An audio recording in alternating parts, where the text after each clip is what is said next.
va a empezar no solo incluso en el tema de la enfermedad, pero también en temas de seguridad, empieza por el propio ciudadano, que es responsable de su propio uso de la red. Y en la medida en que vamos a estar mucho más tiempo en la red durante unas semanas, pues es interesante hablar ahora mismo de eso.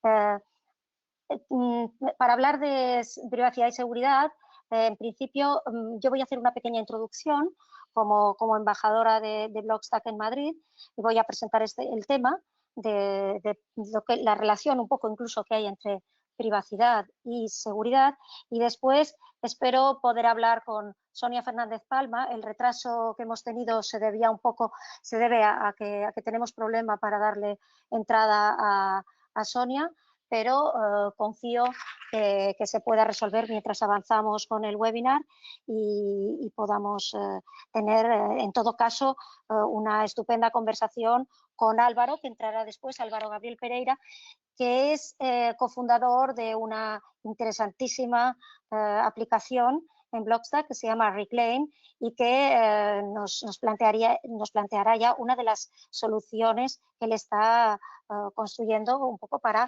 que recuperemos un poco el control sobre nuestros datos y también sobre nuestra privacidad, claro. Entonces, bueno, para empezar, yo quiero contaros rápidamente, recuperar esta slide que también compartí en mi anterior presentación y que tiene que ver con el momento que estamos viviendo de transformación digital, de paso de esa Internet centralizado a través de grandes tecnológicas a la posibilidad que abrió la tecnología blockchain y que para mí supuso el descubrir que Internet tenía una oportunidad de renacer. Y entonces para mí, en su momento, me pregunté, y creo que es una reflexión que es buena que nos hagamos, qué es con lo que nos quedaríamos de todo lo que nos ha aportado Internet en estos años, pero también ser críticos y plantearnos qué descartaríamos.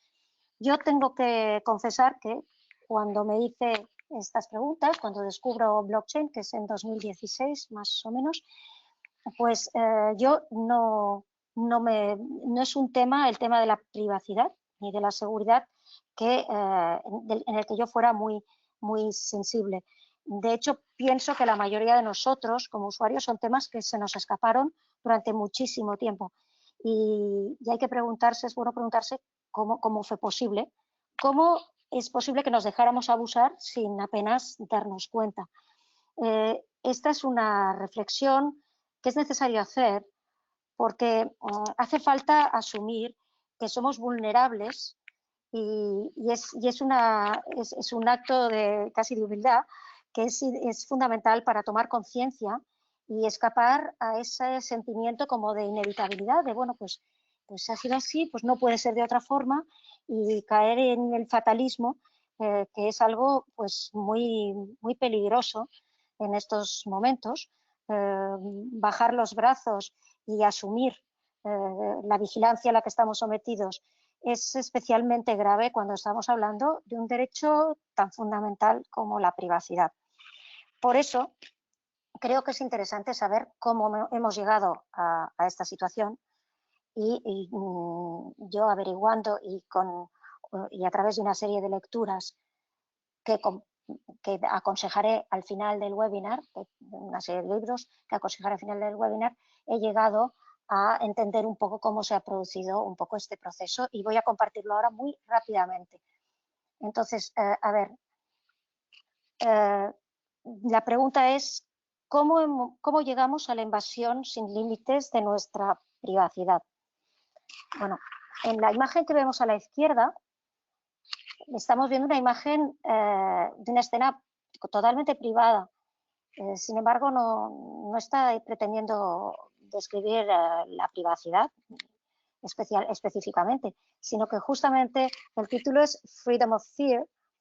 Es uno de los cuatro cuadros que pintó Norman Rockwell para ilustrando las 4 libertades que Roosevelt incorporó en la Carta de las Naciones Unidas, y se está refiriendo al derecho a estar libre del miedo.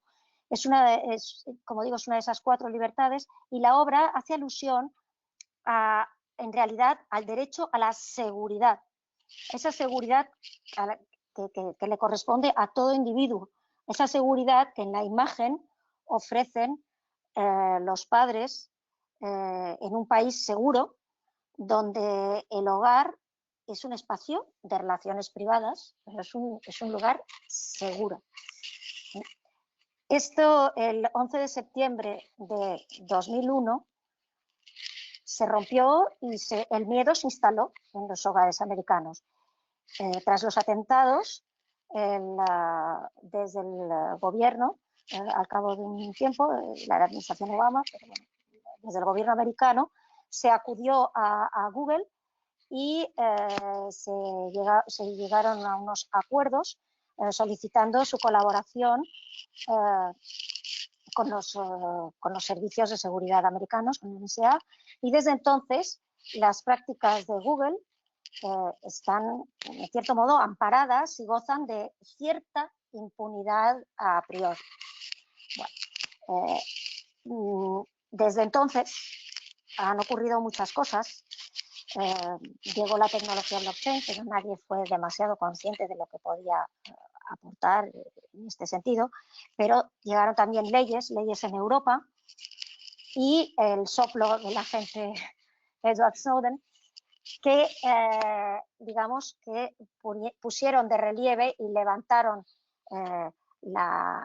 desvelaron, pusieron en conocimiento de todos nosotros que esa vigilancia, que se nos estaba sometiendo a una vigilancia masiva de todos y cada uno de nosotros. Y uno se pregunta, en realidad, como si fuéramos terroristas, en cierto modo, y uno se pregunta realmente si eso, que probablemente había una buena intención de protección frente a peligros externos, realmente ha causado mucha más seguridad.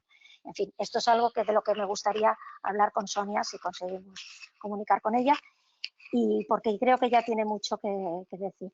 En todo caso, la posición de Blockstack en este tema, me gustaría, Blockstack, que nace en 2013. 2013 es justamente, casualmente, es el mismo año en el que Snowden, o nunca se sabe estas casualidades, pero bueno, es el año, entre otras cosas, en que Snowden desvela esta vigilancia masiva que se hace de los ciudadanos. Entonces, la posición de Blockstack es que, bueno, ellos nacen, es un ecosistema que nace con vocación de servicio al usuario final, y nace justamente de la preocupación de sus fundadores por la deriva de Internet en 2 temas fundamentales: en la seguridad y la protección de los derechos de los usuarios y de sus datos. En Blockstack se entiende que hay motivos de seguridad que pueden hacer necesario conocer la actividad de un usuario en la red, pero lo mismo que en el mundo físico es preciso que esa necesidad sea verificada, pues en el mundo digital debiera ser igual. Es decir, en el mundo real no dejaríamos nunca invadir nuestra casa sin una orden judicial, por ejemplo. Y lo mismo debería ocurrir en la red. Y sin embargo, no es así. Hay una vigilancia y una entrada en nuestros hogares de cámaras y de toda suerte de tecnologías que extraen información privada. Precisamente quería compartir, esto está sacado de Privacy International, que es una fundación que se dedica a esto, y explican aquí todo el tipo de vigilancias a través de la tecnología, que la mayoría de ellos pues se hacen a través de los diferentes aparatos con los que convivimos, y muy especialmente me gusta recordar que tenemos ese teléfono móvil que no es en realidad, llamarle teléfono móvil es un eufemismo, en realidad es un pequeño ordenador que llevamos en el bolsillo que constantemente está emitiendo, aunque solo sea geolocalización, yo lo aconsejo desactivar, pero en cualquier caso está constantemente proporcionando información sobre lo que hacemos de forma ubicua y de forma constante, intemporal, temporal constantemente, sin detenerse. Los beneficiarios, obviamente, los beneficiarios de toda esta situación, hemos dicho antes, son beneficiarios sobre todo desde el punto de vista comercial. La pregunta, o sea, si inicialmente ellos tienen esa carta blanca para invadir nuestra privacidad, supuestamente para proporcionarnos una seguridad o para que las fuerzas de seguridad estén informadas y nos puedan proteger, sin embargo, eso no ha sido utilizado fundamentalmente con objetivos comerciales. El modelo de negocio, esto ya hablamos el otro día, es el modelo de negocio de esas grandes tecnológicas, y por lo tanto ellas en principio pues no van a abandonar estas prácticas abusivas porque de ello depende su negocio. Somos nosotros quienes tenemos ahora la oportunidad de abandonarles a ellos por nuestra privacidad y también por nuestra seguridad, en la medida en que surgen alternativas a los servicios que nos están dando. La invasión por parte de Google, esta extracción o minado de datos que se está produciendo, se aprovechó de un momento de temor y probablemente de confusión, pero parece haberse instalado y parece ser aceptado como herramienta inevitable para el uso de Internet. Y se abusa mucho de la ignorancia. Por eso creo que es necesario que hablemos de ello y que planteemos alternativas. En todo caso, alguien podría preguntarse si esto realmente ha ayudado a nuestra seguridad. Y aquí es donde me gusta compartir también esta imagen que traigo a menudo, que es en que se pueden ver pues, la cantidad de invasiones, de robo de datos, de estos honeypots, de estos, digamos,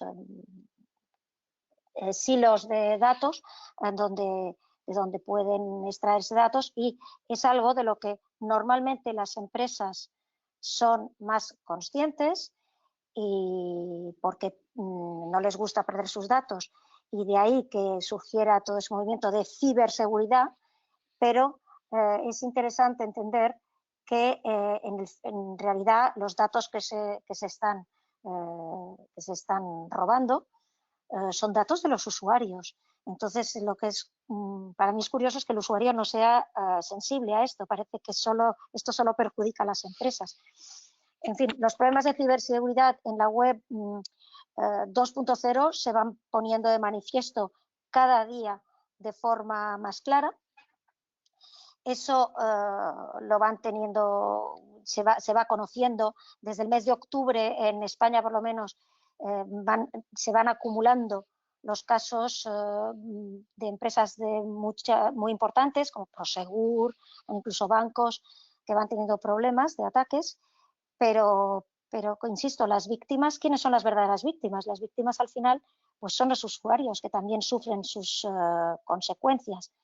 Por eso a mí me gusta hablar de seguridad en términos generales y no solo pensar en proteger a los ordenadores, sino por encima de todo dar seguridad a los usuarios.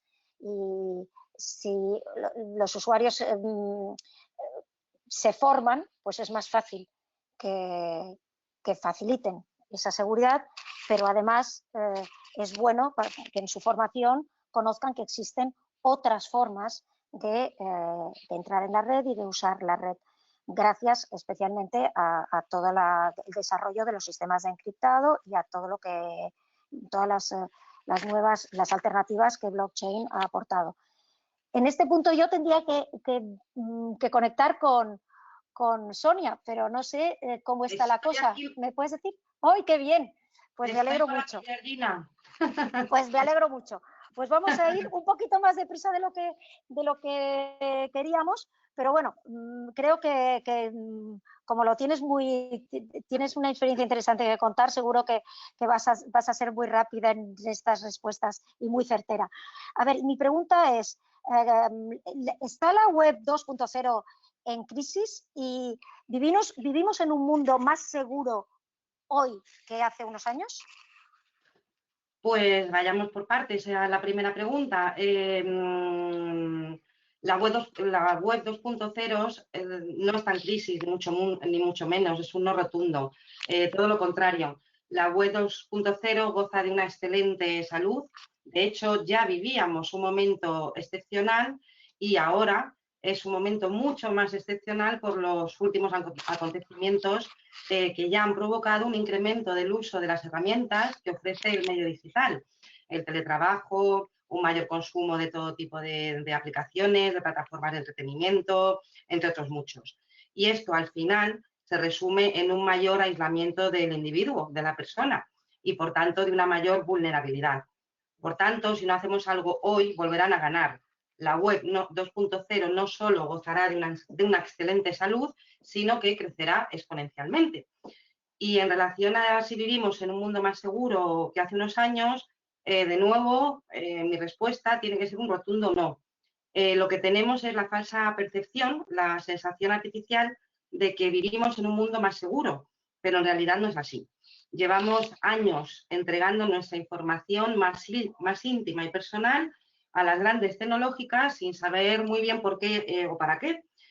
Saben todo o casi todo de nosotros y esto provoca que seamos mucho más vulnerables, como decía antes, que estemos expuestos a riesgos que ni siquiera somos capaces de entender, incluso de intuir. Sin embargo, hoy en día ya es mucho más fácil que suframos una agresión, un robo, una estafa en el medio digital que en la calle. Los delincuentes, las organizaciones criminales tienen mucho más conocimiento y un mucho mejor manejo de las herramientas del medio digital que nosotros mismos. Y además cuentan con recursos ilimitados y con todo el tiempo del mundo. Sus ataques cada vez son más sofisticados y están cada vez más perfeccionados. Y la realidad, como bien decías tú antes, es que desde el año pasado se están realizando ataques de forma masiva e indiscriminada. La teoría sobre esto es que están probando nuestra capacidad de respuesta, pero por el camino os puedo asegurar que se están llenando los bolsillos. Es decir, les estamos dando recursos para que sigan atacándonos. Así que no, Georgina, lamentablemente la web 2.0 no está en crisis y lamentablemente tampoco vivimos en un mundo más seguro. Pues eso me tenía. ¿Cuál es? No, que eso me tenía, que desde luego que no vivimos en, yo tal como lo veo, bueno, tú estás en contacto además con personas que están que se ocupan de seguridad profesionalmente, o sea que lo sabes perfectamente. Y ahora yo te preguntaría ya desde tu experiencia como formadora y como educadora en la transformación digital, ¿cuáles son los mayores peligros a los cuales los usuarios de la red se enfrentan y de los cuales no parecen tener conciencia? Pues mira, esta respuesta es muy sencilla porque el mayor peligro, como decía antes, es la artificial sensación de seguridad que nos ofrece el medio digital por sus propias características. Esto unido a la falta de conocimiento y el alcance que para cada uno de nosotros tiene, que puede llegar incluso a afectar a más gente, junto con un alto grado de desconocimiento o formación o sensibilización, concienciación sobre los riesgos que supone el medio digital, hace que Internet sea un gran experimento, un grandísimo experimento, donde las personas somos las cobayas. No puedo hablar de otra manera. Las tecnologías, se llamen aplicaciones o se llamen de cualquier otra manera, deben facilitarnos la vida, no robárnosla. Y lo que debemos hacer es asegurarnos de que esto no ocurra. No olvidemos que el producto en el medio digital somos nosotros y en concreto nuestros datos. Esto yo digo siempre que no es ni bueno ni es malo. El secreto es el equilibrio entre lo que nos ofrecen estas aplicaciones y lo que nos piden a cambio. Y la pregunta que debemos hacernos cada vez que nos descargamos una aplicación o utilizamos una herramienta del medio digital es: ¿hay un equilibrio entre lo que me ofrece o lo que me pide a cambio? O lo que es lo mismo, ¿pagaríais 300 euros por unas zapatillas o unos zapatos que sabéis que cuestan 60 euros? No puedo veros, pero intuyo que la respuesta de todos vosotros será que no. Pues esta misma pregunta, esta misma valoración de equilibrio es la que debemos hacernos cada vez que decidamos utilizar, descargar o instalar una aplicación, una herramienta del medio digital. Imagínate cuando puedes retener realmente el control de tus datos, que es hacia lo que aspiramos. Eso es maravilloso. Eso es lo Ahí maravilloso. es donde tenemos que ir, a lograr la independencia tecnológica individual. Eso es lo que tenemos que lograr. Eso es lo que luego le retaremos a Álvaro que nos conteste por ahí. Genial. A ver, una anécdota que te apetezca, que tengas ganas de compartir con nosotros sobre cómo los niños perciben la red en términos de seguridad, privacidad o algo que te haya llamado la atención, si les importa, no les importa, son conscientes de la importancia de lo que hacen en la red, porque ellos... Bueno, déjame que haga un inciso antes de contestarte a la pregunta, porque cuando escucho la palabra nativos digitales para referirse a nuestros niños, adolescentes y jóvenes, la verdad que siento cierta sensación de desolación. Porque el término nativo, según la RAE, hace referencia, entre otras, a algo innato, propio y conforme a la naturaleza de cada cosa. Es decir, a un nativo se le presupone conocimiento sobre algo en concreto. En este caso, el medio digital. Y, por tanto, denominando a nuestros críos de esta manera, y de ahí mi desolación, lo que estamos es poniendo o cargando en sus espaldas la carga del conocimiento. Y ellos no están preparados, porque tener o usar no es conocer. La carga del conocimiento y de su transmisión debe ser responsabilidad de los adultos, no de nuestros críos. No hay nativos digitales, hay críos con dispositivos conectados y eso, a la vista está, no implica conocimiento. Y luego lo que me preguntabas como una anécdota, pues mira, mi actividad como formadora en ciberseguridad, cultura y transformación digital me otorga el grandísimo privilegio de poder tomar el pulso a la calle, a la sociedad, sobre estas materias. Hace unos días, en mi labor como cibercooperante de INCIBE, del Instituto Nacional de Ciberseguridad, tuve la oportunidad de impartir varias charlas sobre este tema para niños de primero de primaria. Hablamos de críos de 6-7 años. Y lo que voy a contar a continuación son hechos. El primero de ellos es que la mayoría, insisto, 6-7 años, ya disponían de un smartphone o teléfono inteligente de uso propio. El segundo hecho es que la mayoría de ellos tienen acceso a Internet a través de otros 4 dispositivos conectados, como puede ser ordenador, consolas, etcétera, etcétera. Y la mayoría de ellos pasean por Internet solos. Así pues, me siento en la obligación de insistir. Les estamos dejando solos en un lugar que ni siquiera nosotros conocemos. Internet para ellos es como un gran parque, un parque que no conoce fronteras, un parque capaz de ocultar la identidad real de sus amiguitos, de los amiguitos de nuestros niños. Un gran parque donde se exponen a millones de miradas, muchas de ellas no con buenas intenciones. Hoy en día, como decía antes, es más fácil que nuestros críos sufran una agresión en el medio digital que la propia calle. Sin embargo, y a diferencia de lo que ocurre en el parque que tenemos al lado de casa, donde nuestros niños juegan bajo nuestra supervisión, en el gran parque que es Internet juegan solos. Y su percepción del riesgo es bajísima, o sea, prácticamente inexistente. Todos y cada uno de ellos han tenido incidentes en mayor o menor medida y bueno, pues lo toman como un ha pasado y ya está, y me olvido, sigo, no pasa nada, sigo adelante. No hay, es bastante grave y es para hacernos reflexionar, porque nunca dejaríamos a nuestros niños ir a según a qué lugares, en la calle, en nuestro espacio físico. Y sin embargo, como digo, en el gran parque que es Internet, van a todos los sitios, acceden a todos los sitios y lo hacen solo, sin acompañamiento.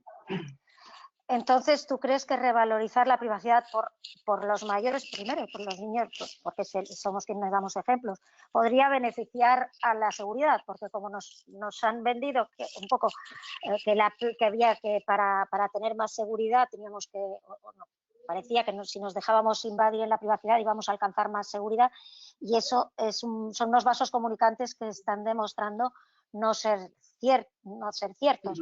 Entonces, ¿tú qué piensas? ¿A la privacidad, el educar en privacidad, el retomar conciencia del valor de la privacidad puede ayudar a la seguridad? En mi opinión, sí, por supuesto. Es necesario que tomemos conciencia del valor que tienen nuestros datos, del valor que tiene nuestra información, del valor que tiene nuestra privacidad, nuestra intimidad.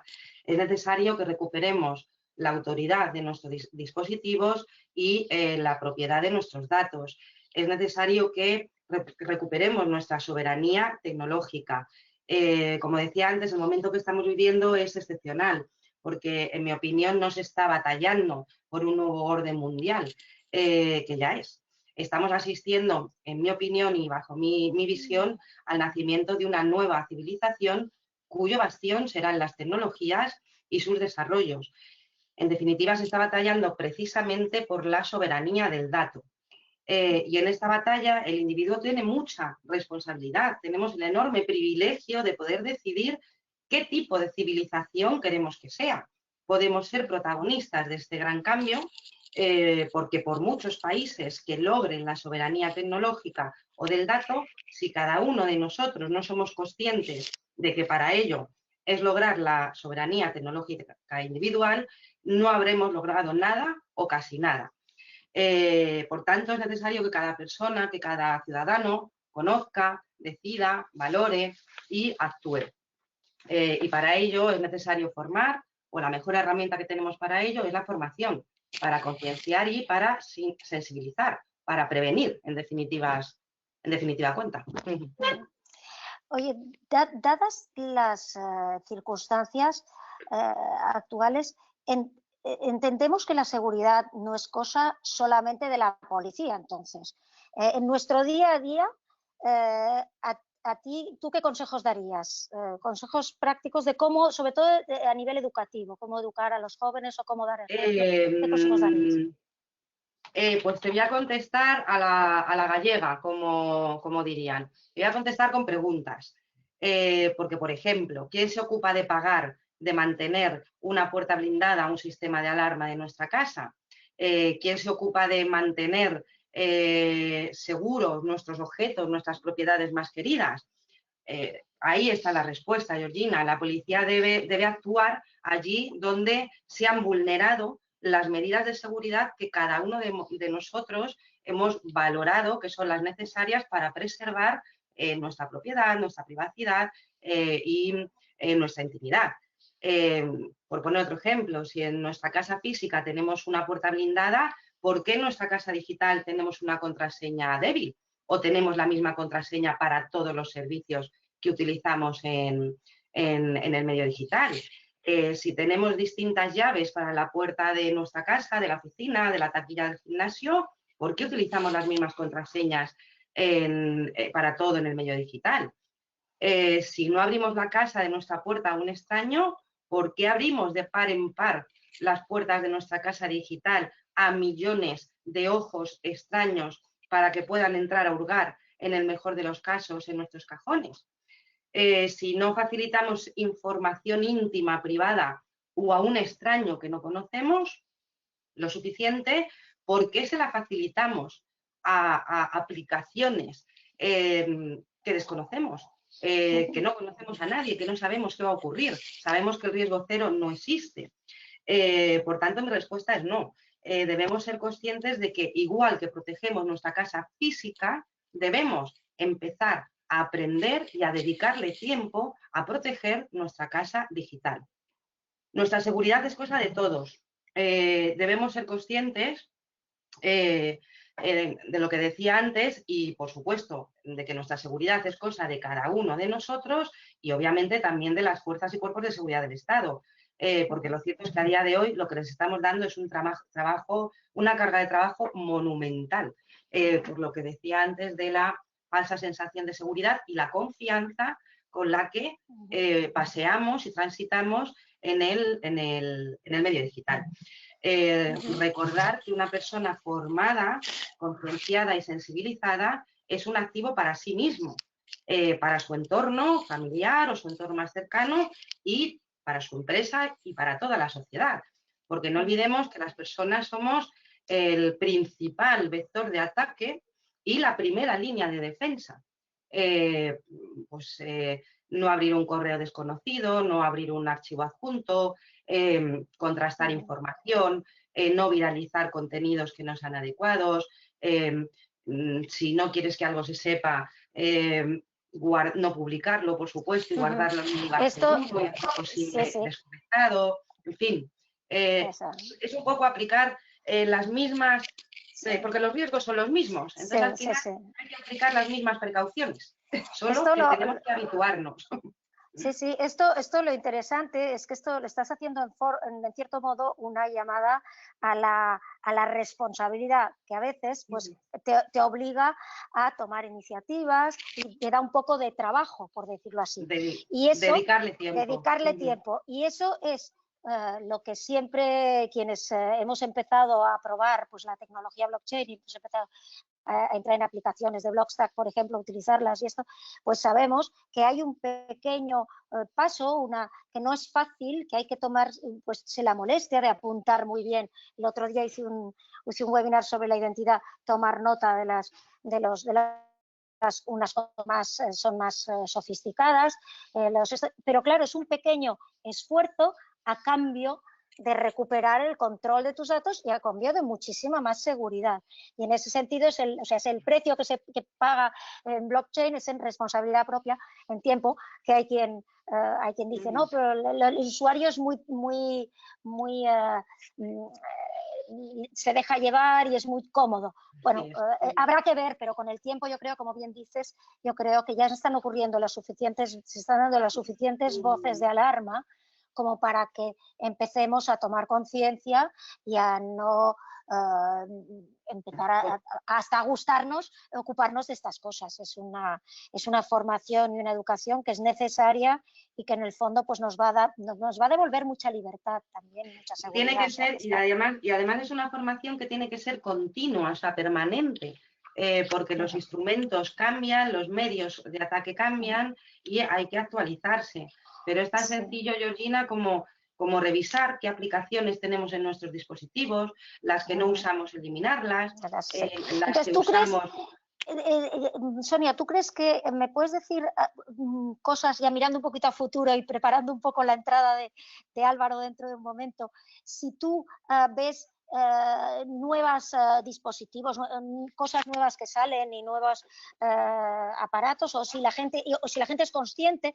Yo supongo que en el mundo de vosotros, de los que estáis al tanto de la ciberseguridad, seguramente sí lo conocéis, pero quizá en general no se es consciente de todos los avances que se va haciendo. Pero si tú tienes alguna novedad, algo que quieras comentar o que creas rápidamente, y a modo anecdótico, hace poco vi un aparato para aquellos que visitan hogares con asistentes de voz, que en teoría era como una pulsera que inhibe que te escuche. La gran paradoja o lo contradictorio es que también está conectado.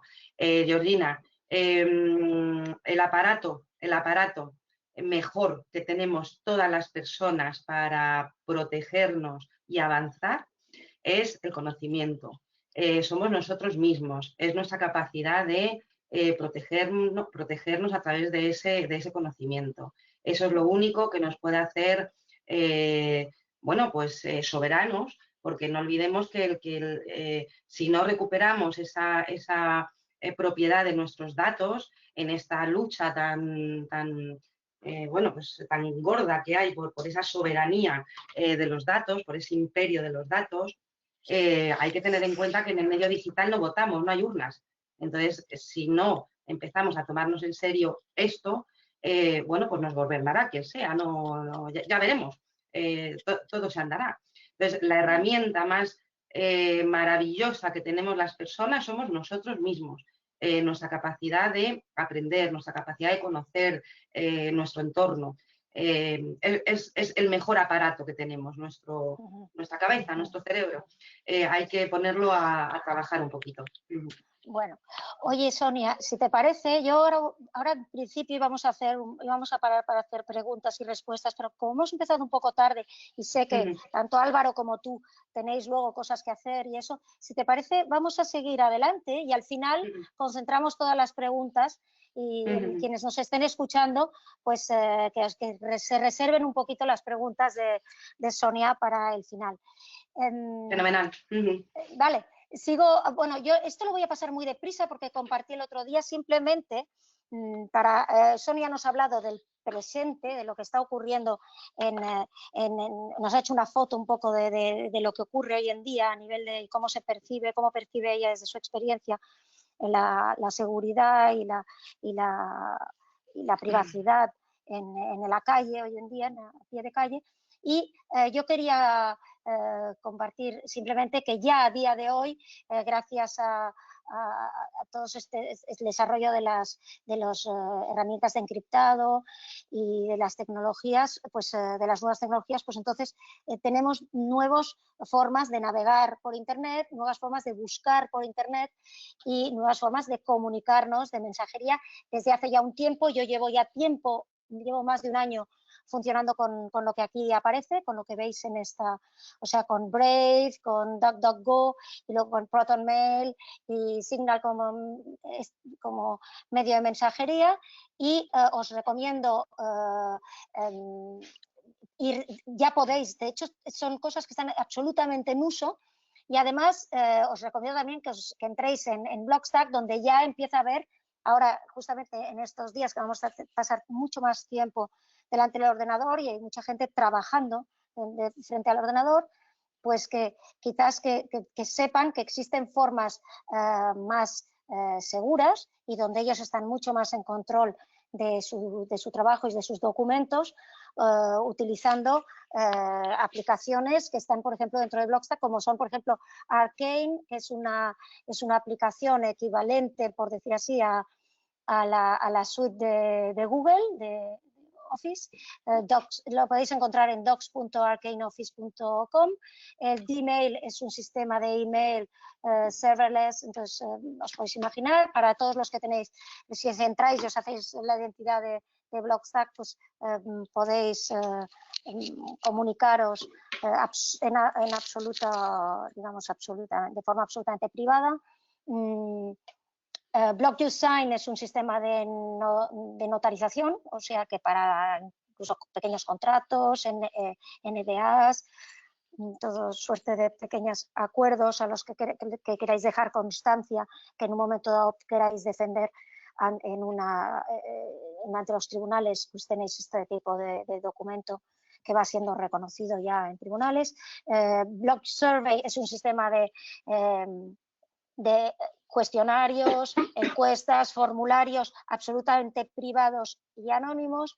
Y luego, ahora vamos a hablar de Reclaim, que es una aplicación que en estos momentos está en un proceso de reforma y de ampliación, y entonces ahora si entráis lo que os tenéis que apuntar es para saber cuáles van a ser los siguientes pasos, porque creo que os va a interesar muchísimo. Y Álvaro está aquí, Álvaro Gabriel Pereira, para contarnos un poco qué es lo que hace Reclaim. Yo tengo aquí, es una solución para que los usuarios tomen el control de sus datos en la red. Entonces, me gustaría mucho que bueno, se presentara Álvaro Gabriel, que es Álvaro trabajó lo estáis leyendo, trabajó en la administración en educación superior. Es un profesional en relaciones gubernamentales. Él vive en Austin, Texas, y allí cofundó esta aplicación Reclaim sobre Blockstack. Está centrado en la intersección, en la gobernanza, la tecnología y la autonomía de los datos personales, y es promotor de la importancia de la propiedad de los datos. Ha sido evangelist para la comunidad de Blockstack desde 2019. Y ahí es donde está trabajando en Reclaim, que tengo muchas ganas de que nos cuentes sobre ello. Entonces, buenas tardes, Álvaro, que entra desde Austin. Buenas tardes, sí.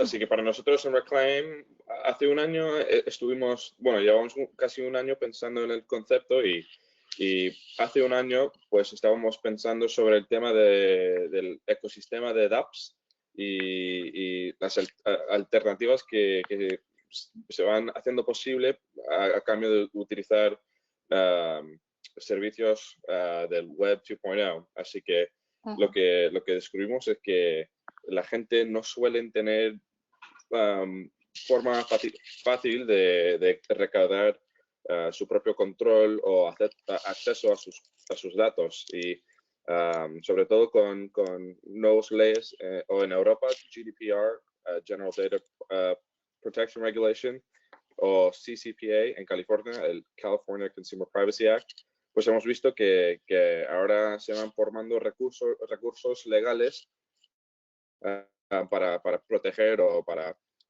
crear y firme unos derechos fundamentales a no tanto la privacidad de datos, pero lo que a mí me parece aún más importante es la autonomía personal sobre su información y igual el tema de ¿cómo dirías? Que dueña sus propios datos. Así que lo que nosotros estamos intentando hacer es desarrollar una solución de un clic para facilitar la solicitud de datos del sujeto, la solicitud de accesos del sujeto de los datos. Ajá. Y entiendo que la aplicación, tú me has explicado que la aplicación lo que hace es someter en nombre de los usuarios la solicitud, este DSAR, la Data Subject Access Request, y la hace a cientos de compañías. Es esto así, ¿no? O sea, la aplicación lo que permite es fácilmente reclamar tus datos que están por ahí en montones de compañías y esto es posible porque de pronto existe este derecho defendible de que puedas recuperar los datos de terceros que están comerciando con ellos sin ningún tipo de autorización, ¿no? Y dices que hay una ley, es una ley en California de este verano, de 2019, o explícame un poco sobre esto. Es que sé que me consta que es posible que entre quienes nos escuchen haya personas de legal, porque suelen estar interesados en las aplicaciones de Blockstack al tener que ver con temas de derechos fundamentales. Y entonces me interesaría saber exactamente cómo nace esta posibilidad de reclamar. Bueno, sí, pues en principio en el verano de 2018 pues se nació la ley de California, pero llevamos simplemente desde el enero de este año que se ha, ¿cómo dirías? Que se ha realizado. Y aún tenemos hasta el principio de junio de este año, hasta que empiezan a requerir que las empresas que hacen negocios en California se conforman a la ley. Así que igual con el GDPR, pues aún tenemos el problema fundamental de la aplicación, ¿no? De las empresas. Sí. Ajá. Entiendo que las empresas realmente tomen nota y empiecen a comportarse como les exige la ley, entiendo, ¿no? Por eso. Así que sí. lo que aún nos falta desarrollar son integraciones directas con la mayoría de estas empresas, pero lo que estamos haciendo ahora, bueno, lo que vamos a empezar a hacer este verano en California, enviaremos a través de unos recursos simples que ahora existen, que ahora existe el protocolo. Simplemente estamos enviando correos o estamos comunicando directamente con gente con quienes hemos hecho contacto entre estas empresas que hacen negocios en California. Así que, en teoría, lo que nos encantaría será, sobre todo con las empresas mayores, pues desarrollar una conexión, una integración técnica para aumentar aún la facilidad de estas solicitudes y también para a lo mejor desarrollar una herramienta que funcione bien en Europa bajo el GDPR. Ajá. O sea que son vuestros retos, entiendo que son tan tecnológicos como legales, en cierto modo, porque y de poneros de acuerdo con las empresas, que ellas creéis que os lo van a poner fácil o se van a resistir, porque entiendo que en principio no les beneficia. Entonces, ¿cuál es tu percepción? ¿Cómo crees que va a ser difícil ¿Vas a encontrar dificultades por ahí? Bueno, sí, creo que nuestros retos principales son bueno, primero el tema del desarrollamiento. Nos está costando un poco encontrar a gente quienes son, bueno, quienes están un poco muy dedicados a los temas de privacidad, de datos y lo además. Y la verdad es que para nosotros nos importa muchísimo incorporar privacidad por diseño y tener a alguien quien trabaja con nosotros de tiempo completo, pero quien está dedicado a estos derechos fundamentales. Pero encima de eso también el tema de participación o personal, la educación de la gente común o de las empresas. Así que lo desafortunado es que aunque existen estos nuevos leyes, pues aún estas empresas no están intentando resistir la conformidad con los derechos que existen ahora con nuestras leyes, los nuevos leyes. Así que eso sí que nos está costando un poco intentar convencer a algunas empresas que hay que participar o que hay que conformar con estos derechos. Bueno, yo como sé que estás en plena, antes de hacerte un par de preguntas más, voy a enseñar me enviaste unos screenshots de de cómo estaba Reclaim hace un momento. Ahora mismo, si entráis, creo que os encontraréis esta primera página para estar informados de cómo va a evolucionar esta interesantísima DAP.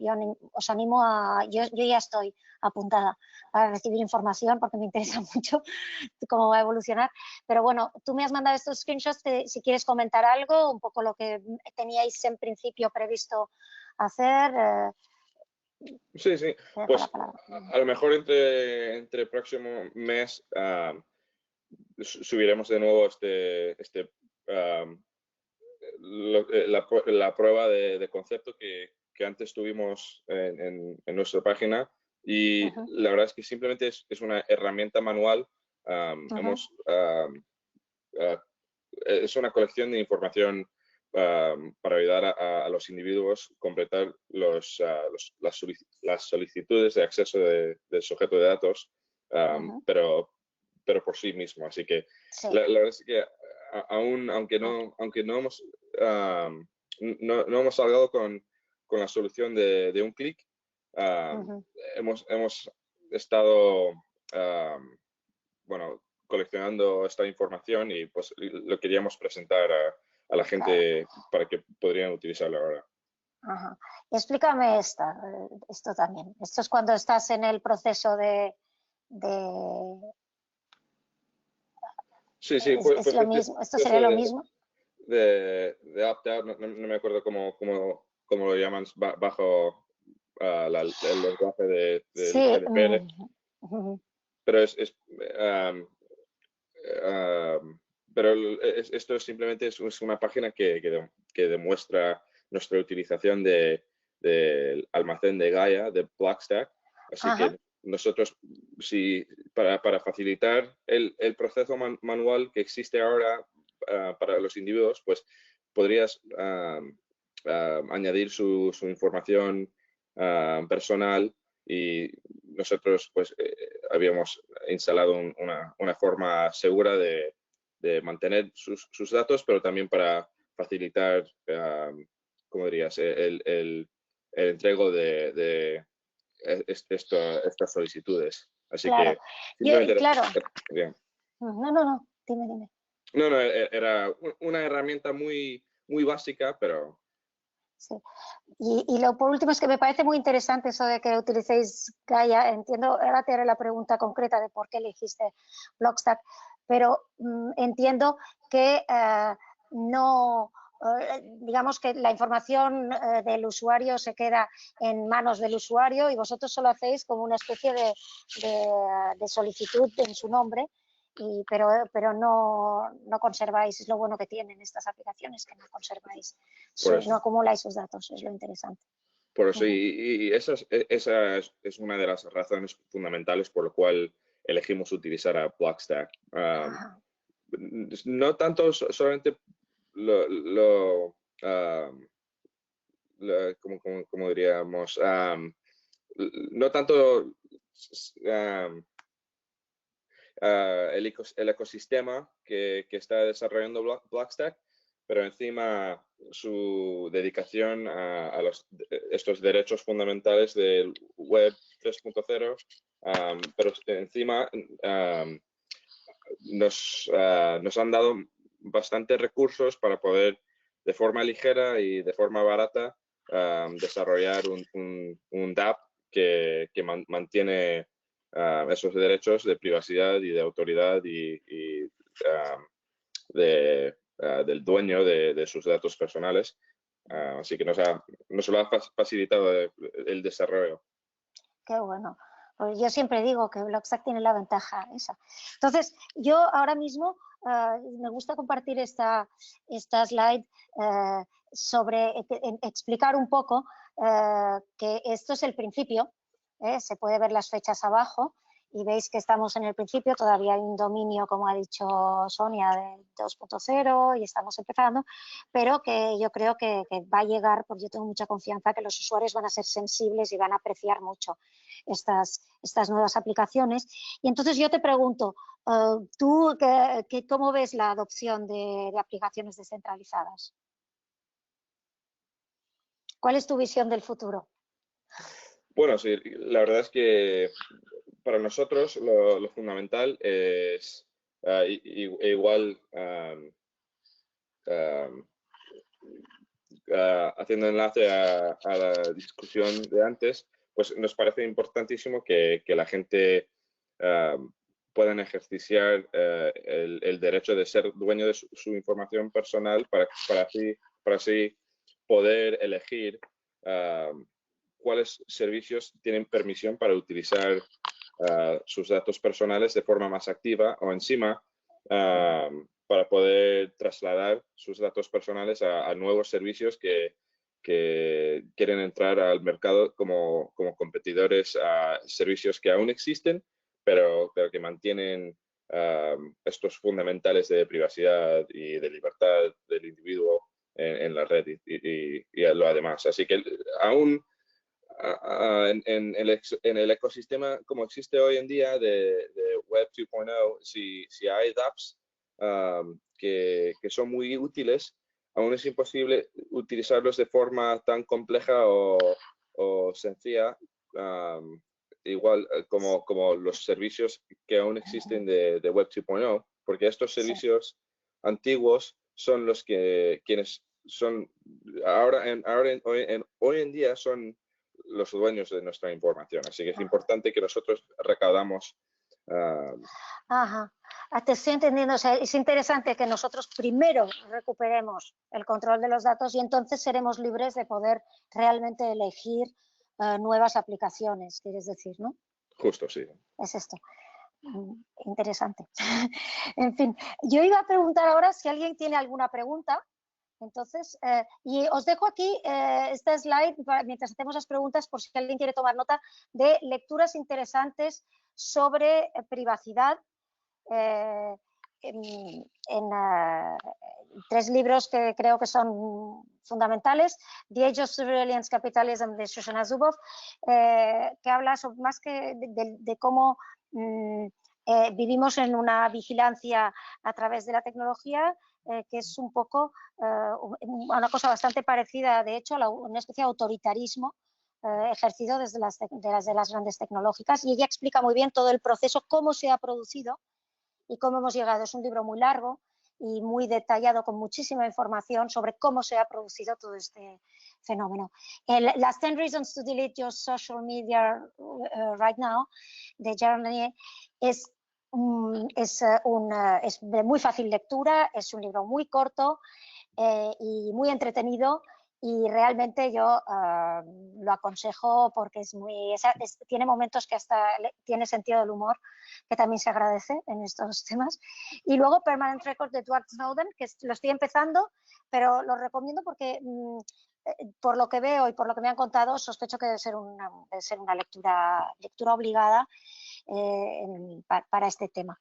Y bueno, y ahora os dejo con preguntas y respuestas, si queréis Q&A, si alguien de quienes nos estén escuchando quieren hacer alguna pregunta.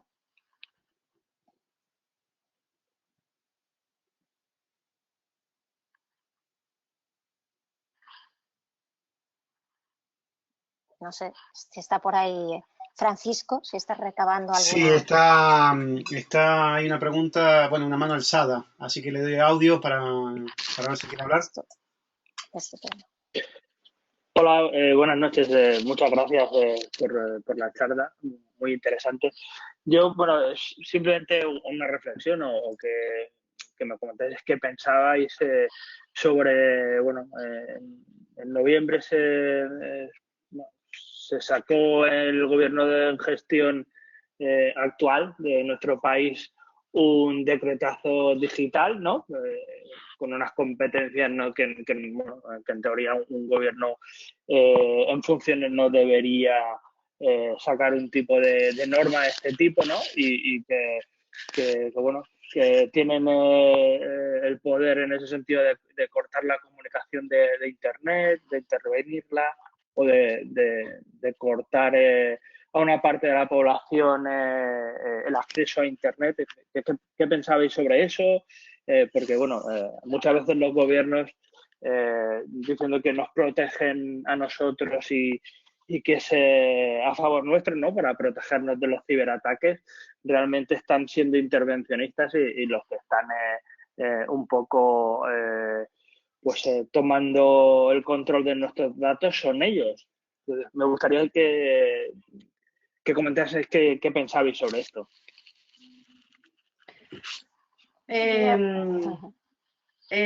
Por mi parte,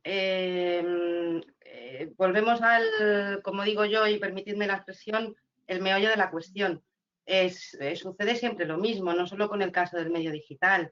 Si las personas, las empresas no se autorregulan, entonces alguien entra a regular. Cuanto más conscientes seamos de la importancia que tienen nuestros datos, no solo a nivel individual, sino también a nivel colectivo, bueno, pues más responsables seremos, y yo entiendo que menos intervención necesitaremos. Tenemos que ser conscientes de que todos y cada uno de nosotros podemos ser la entrada de un ciberataque que afecte a una infraestructura crítica, por ejemplo. Hoy en día los delincuentes están utilizando la ingeniería social para llegar a determinadas personas o determinados cargos que puedan ocupar trabajos o puestos de responsabilidad en este sentido. Entonces, mi opinión personal, obviamente, es que cuanto mayor sea nuestra responsabilidad basada en el conocimiento y mejor aprendamos a tener seguros nuestros datos y a tener la propiedad de nuestros datos, menos regulación tendrá que existir. Esa es mi opinión, no sé si te ha aclarado algo. Yo tampoco sé exactamente a qué decreto se refiere. Me parece totalmente de acuerdo con Sonia, de que a más educación del usuario, pues menos intervención, pero es verdad que desde el control quien ha hecho la pregunta habla de un caso español, pero yo el otro día en la comunidad de Blockstack, bueno, hace unos meses, no sé, un mes y pico, explicaban que en India se había producido también, había regiones en donde se había cortado el acceso a Internet. Y es verdad que eso yo creo que es en cierto modo un abuso de poder, pero en realidad es lo de siempre. Está justificado, donde es por darnos más Mira, seguridad, no lo sé. En cualquier caso, es que las razones no las sabemos, son espurias. Lo que no cabe duda es de que en esto de la red, que nació como una cosa tan, es algo al que nos llega a todos, es global y donde los gobiernos tienen su pequeño poder en el acceso. Si quien ha levantado la mano es alguien que es desarrollador o está en el mundo del desarrollo o es tecnólogo, él sabe que al final el ingenio humano, es decir, en este caso de lo de la India, pues te explicaban que había gente que estaba sorteando el tema directamente, comunicando con los satélites y tal. Es decir, al final no se pueden poner puertas al campo y creo que lo inteligente es que cada uno de nosotros, como ha dicho Sonia, se forme bien y con mucho sentido común y mucha educación utilice bien la red, y cuantos más seamos los que la utilicemos bien, pues menos cosas si me permites añadir algo, los ciudadanos individual y colectivamente somos los que tenemos la capacidad de decir hasta aquí.